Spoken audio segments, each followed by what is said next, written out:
आज अधिवेशनामध्ये एक महत्त्वाचा मुद्दा मी जनतेसमोर आणलेला आहे. मंत्री महोदयांना विचारलेला आहे की आपल्या सर्वांनाच माहिती आहे काही दिवसापूर्वी राज्याचे जे काही स्टेट वाईल्ड लाईफ बोर्ड आहे तिथे घोडाझरी आणि ताडोबांधारी हे जे दोन वाईल्ड लाईफ सँक्च्युरीज आहेत किंवा टायगर रिझर्व्ह आहेत, टायगर कॉरिडॉर आहे, इथे ह्याच राज्य सरकारनी, भाजपच्या राज्य सरकारनी तिथे खणीकरण ह्याच्यासाठी परवाने दिलेले आहेत, परवानगी दिलेली आहे.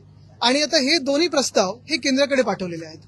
केंद्रीय मंत्र्यांकडे तर मी लिहिलेलंच आहे, त्यांना पत्र लिहिलेलं आहे की हे आपण रोकावं. मरकी मंगली 2 हे जे ताडोबा अंधारीमध्ये जी खाण आहे त्याला स्थगिती मी मंत्री म्हणून दिली होती. कारण कुठेही आपण पाहतो जंगलांचा विनाश करायला भाजप पुढे मागे पाहत नाही. आणि मग ही सगळे जेव्हा वन्य प्राणी आपल्या शहरांमध्ये येऊ लागतात किंवा किंबहुना शहरं त्या जंगलांमध्ये जायला लागतात तेव्हा मग जे काही एक गोंधळ उधळतो तो ह्यांच्याचमुळे होतो, ह्याच सगळ्या कारभारामुळे उधळतो. आत्ताच अधिवेशनात मी प्रश्न विचारल्यानंतर मला मंत्री महोदयांनी ही माहिती दिलेली आहे की एक सुमोटो केस पण तिथे चालू झालेली आहे त्याच प्रकरणावर आणि कुठचीही जागा कोणाला दिलेली नाहीये. पण मी तरीही त्यांना विनंती केली आहे की हा परवाना रद्द करावा आणि वनमंत्री म्हणून त्यांचं जे कर्तव्य आहे वनाचं रक्षण ते त्यांनी पूर्ण करावं. मुंबई महानगरपालिका नाही करा.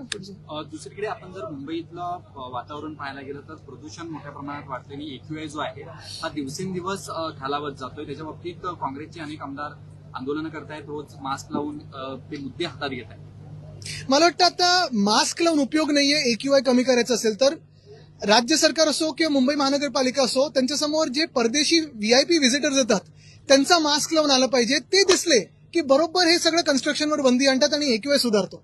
सांगण्याचा मुद्दा हाच, जर VIP व्हिजिट होत असताना ट्रॅफिकची परिस्थिती सुधारू शकते. VIP व्हिजिट होत असताना जर आपण पाहतो रस्त्यांची रंगरंगोटी होऊ शकते. VIP व्हिजिट होत असताना हवा जी आहे ती थोडी सुधारू शकते, प्रदूषण कमी होऊ शकतं, कन्स्ट्रक्शन ते पूर्ण जरा नियमित करू शकतात. मग हे सामान्य नागरिकांसाठी किंवा मुंबईकरांसाठी का नाही होऊ शकत? आणि हाच प्रश्न मी काल पण उपस्थित केला होता. आपल्याला माहिती आहे सोशल मीडियाच्या माध्यमातून मी व्यक्त झालो. मुंबई महानगरपालिका आयुक्तांना सांगितलं की असं विचार करा की कोणीतरी VVIP व्हिजिटर येतात, मग मॅक्रॉन असो किंवा जगभरातले कोणी असो, आणि आता तरी जे शहरामध्ये प्रायव्हेट कन्स्ट्रक्शन असो किंवा मग आता जे काही बाकीचं कन्स्ट्रक्शन असो त्याला 1 आठवडा स्थगिती द्या, हवामान सुधारू द्या आणि ह्या सगळ्या बांधकामाला तुम्ही एक वेळापत्रक लावलं पाहिजे जेणेकरून कुठचं बांधकाम कधी झालं पाहिजे. म्हणजे सकाळी 6 ते रात्री 10 हे तर आहेच, पण त्याच्याही पुढे जाऊन कुठच्या वॉर्डमध्ये कधी काम झालं पाहिजे. म्हणजे सगळंच काम एका वेळी होत नाही आणि मुंबईत सगळीकडे जसं एक धूर दिसतोय आपल्याला मास्क लावावं लागतोय तो लागू देणार नाही. आज महापालिकेचा पुरा मराठी होणे तो फिर हिंदी महापालिकेचा अर्थसंकल्प मांडण्यात आला आणि त्याच्यामध्ये साधारणतः 10,948 कोटी राज्य शासनाकडनं थकबाकी जी आहे ही येणं महापालिकेची राहिलेली आहे. आता राज्य सरकारला थकबाकी केंद्र सरकारची आहे, केंद्र सरकारकडून अनेक पैसे येणं बाकी आहेत आणि जे काही पैसे महानगरपालिकेचे असतील, नुसतं मुंबई महानगरपालिका नाही तर बाकी सगळ्या महानगरपालिका नगरपालिका ते देणं या राज्य सरकारने त्यांना देणं लागतंच.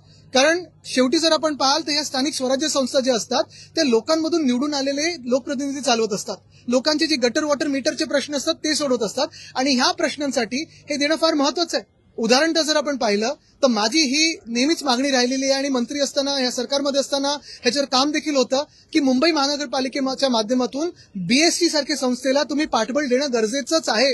दर हे कमीच झाले पाहिजेत, फ्लॅट फेअर्स असायला पाहिजेत, बसेस वाढल्या पाहिजेत, रांगा कमी झाल्या पाहिजेत. पण हे सरकार मग भाजपचं असो किंवा आता त्यांचं महानगरपालिकेतले महापौर असो त्यांना एकच करायचं आहे, सगळं प्रायव्हेट कॉन्ट्रॅक्टरच्या हाती द्यायचं आहे, BSTला संपवून टाकायचं.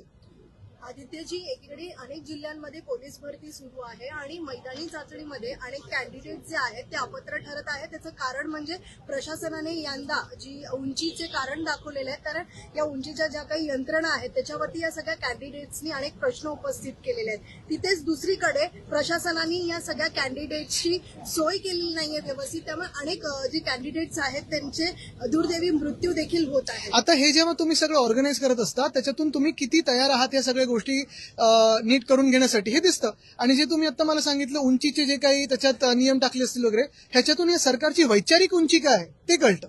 आदित्य जी, अंधेरी वेस्ट में RTO ऑफिस है जिसका टेस्टिंग ट्रैक जो मोटर्स व्हीकल्स का होता है वो अडानी वहाँ पे कंस्ट्रक्शन कर रहा है और हाई कोर्ट के बार आदेश के बाद कि उसको टेस्टिंग ट्रैक को न कवर किया जाए फिर भी उसके ऊपर अडानी बिल्डिंग खड़ा कर रहा है. आखिरकार मुंबई में टेस्टिंग अगर ट्रैक नहीं रहा तो मोटर व्हीकल्स का जो टेस्टिंग सर्टिफिकेट है वो कहाँ से मिलेगा? नहीं, अभी देश भी हो, सरकार भी हो, और शायद अभी टेस्टिंग ट्रैक बंद होने के बाद गाड़ी भी हो, अदानी ग्रुप ही चलाएगा। लेकिन जिस चीज का भ्रष्टाचार आज के 10 साल पहले उजागर किया गया था, छगन भुजबल जी जेल गए, उसके बाद कई हत्यारी जेल गए, लेकिन वो भ्रष्टाचार अब हो रहा है। अंधेरी आरटीओ ऑफिस घोटाला वो अब किया जा रहा है और बार बार हाई कोर्ट उस पर रोक लगा रही है कि इस घोटाले का। देखिए, अगर एक नाम सबके सामने आता है, सरकार के सामने आता है, तो सर झुका के वो नमन करते हैं, कोई आगे पीछे सोचता नहीं है। समझ लीजिए मालेगांव की आपने देखी, मालेगांव महापालिका में जो बिजली विभाग का, वहाँ पे कुछ जो मुस्लिम कर्मचारियों ने नमाज अदा की थी, उन पर कार्रवाई की मांग हो रही है, उन पर कार्रवाई की जाए, तो इसलिए मांग कर रहे हैं। बीजेपी एक है। एक ही बात कहना चाहता हूँ, पूरी न्यूज मैंने देखी नहीं है, लेकिन यही है, देश में असली विषय कौन से है और ये सारे विषय कौन से बनाए जा रहे हैं। मेरा तो सवाल ये होगा कि उस बिजली के डिपार्टमेंट से लोड शेडिंग है या नहीं है, उस पर विचार कीजिए। बिजली किस दर से जारी है, क्या पूरी जिसकी जिम्मेदारी है उतनी बिजली किसी जिसकी जरूरत है उधर जा रही है क्या?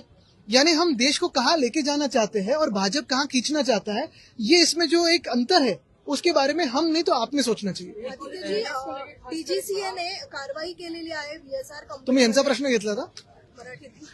त्यामुळे जी काही उड्डाणं आहेत त्यांच्यावरती बंदी घातलेली आहे। खरं तर ही नाही, तर बघा, तुम्ही डीजीसीएचं जर सांगायचं झालं तर काल पण मी कुठेतरी वाचत होतो की उडान स्कीम मध्ये जेवढे एअरपोर्ट झालेले आहेत त्याच्यातून अनेक एअरपोर्ट्स बंद पडलेत। पहिली गोष्ट म्हणजे हा पैसा खर्च केला कोणासाठी, कशासाठी, कोणाचे कॉन्ट्रॅक्ट होते, कोणते एअरपोर्ट चालवतं, हा एक विषय जरी झाला तरी कालच पाहिलं तर अंदमान की कुठेतरी एक हेलिकॉप्टर पडलेलं आहे, एक एअर अँब्युलन्स पडली आहे, त्याच्यात 7 जण तर गेलेच, पण त्याच्यात ब्लॅक बॉक्स पण नव्हता। मग दुसरं स्पाइस जेटचं विमान होतं, त्याला इमर्जन्सी डिक्लेअर करून परत यायला लागलं। म्हणजे काय नेमकं चाललंय? वरतून हवेतून जायचं तिथे धोका, बोटीतून जायचं त्याच्यात धोका, रस्त्यातून जायचं तर खड्ड्यात पडून कोण मरतंय, कोणी मदतीला जात नाहीये। नेमकं हे सरकार, आता काल त्याने एक ठराव केला की आता आम्ही नागरिकांसाठी काम करू, पण मग 12 वर्ष कोणासाठी काम करत होते माहित नाही मला। आदित्य राज्यसभेसाठी कोणाला? मुंबई मनीष कांबळे नावाचा पीएस आहे, त्याला अटक केलं एसीबीने अमृतसरच्या बाबतीत. चांगले। राज्यसभेसाठी एकूणच चर्चा मोठ्या प्रमाणात होताना दिसते आहे। नेमकं संजय बघा, चर्चा कुठेही होत नाहीये, स्पष्ट मत आहे, जे पहिल्यापासून आमचं मत आहे ते आत्ता पण आहे। आत्ता पाहिलं महाविकास आघाडी जर आपण पाहिली जी आम्ही लढत देत आहोत, मग ते अदानीकरण जे होतंय मुंबईचं आणि महाराष्ट्राचं, धारावीचं जे अदानीकरण होत आहे, संविधानावर जो हमला होत आहे, आम्ही आणि काँग्रेस जे काही लढत देत आहोत ती स्पष्टपणे देत आहोत। पण ह्याच्यात एक महत्वाचं आहे, जर आपण महाविकास आघाडीचं जर तथ्य पाळलं आणि पाहिलं तर त्याच्यात जास्तीत जास्त ज्यांना सीट्स आहेत त्यांना पहिलं टर्न आलं पाहिजे, तो आमचा आहे।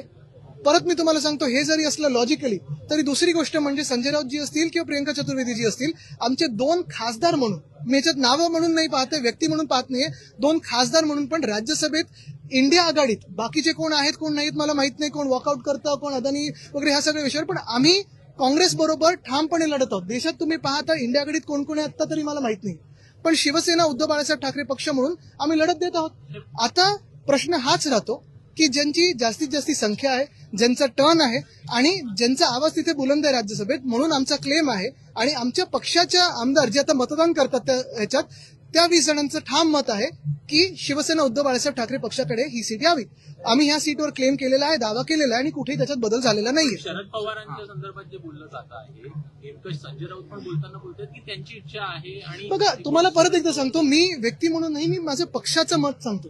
व्यक्ती म्हणून अर्थात आदर आहेच, पण पक्ष टू पक्ष विचार केला, जर आम्ही काँग्रेस असो मग राष्ट्रवादी असो हे सगळे जर पक्ष म्हणून विचार केले तर मी माझ्या पक्षाचं बोलणार आणि मी माझ्या पक्षाचं मत तिथे मांडत आहे, ते त्यांच्या पक्षाचं मत मांडत आहेत, काँग्रेसच्या पक्षाचं मत मांडत आहे।